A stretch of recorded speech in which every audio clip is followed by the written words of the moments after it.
కన్యకు జన్మించడం అనేది ఇప్పుడు మూల భాషల్లో అది కన్య కాదు అని మాట్లాడుతున్నారు. హిబ్రూ మూల భాషలోకి వెళ్తే అది కన్య కాదు, కానీ గ్రీకులో అది చూస్తే కన్య అని, ఇంగ్లీష్లో వర్జిన్ అని కనపడుతుంది అని అంటున్నారు. ఇప్పుడు ఇలాగ చాలామంది మాట్లాడుతున్నారు. ఈ బోధలు అంటే క్రీస్తు గురించి, ఈ భాషల గురించి తెలియని వారు కాదు ఇవి మాట్లాడుతుంటారు, తెలిసిన వారు మాట్లాడుతున్నారు.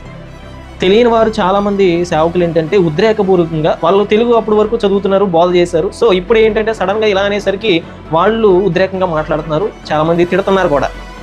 సో అంటే వాళ్ళకి ఆ భాష మీద అవగాహన లేక ఇటువంటి మాటలు మాట్లాడుతూ వచ్చారు. సో అంటే ఇటువంటి ప్రశ్నలు చాలామంది వేస్తున్నారు క్రైస్తవ సమాజాన్ని, బైబిల్ని.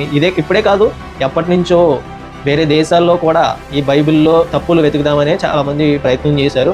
అత్యధికంగా విమర్శించబడ్డది కూడా బైబిలే అనమాట. ఎక్కడ తప్పు దొరుకుతుందని ఎదురు చూశారు చాలామంది. సో ఇలాగా అది పక్కన పెడితే ఇప్పుడు ఈ ప్రవచనం గురించి మనం చూద్దాం. అసలు ఈ ప్రవచనము అసలు వాళ్ళు అంటున్నట్టు నిజంగానే ఈ వర్జిన్ విధానంలో లేదా మూల భాషలో, అలాగే ఒకవేళ మనం దాన్ని ఎలా అర్థం చేసుకోవాలి, గ్రీకులో మరి ఎలాగ ఎందుకు రాయబడింది, తెలుగులో మనకి ఎందుకు ఇలాగా రాయబడింది అన్న విషయాన్ని కూడా అర్థం చేసుకోవాలి.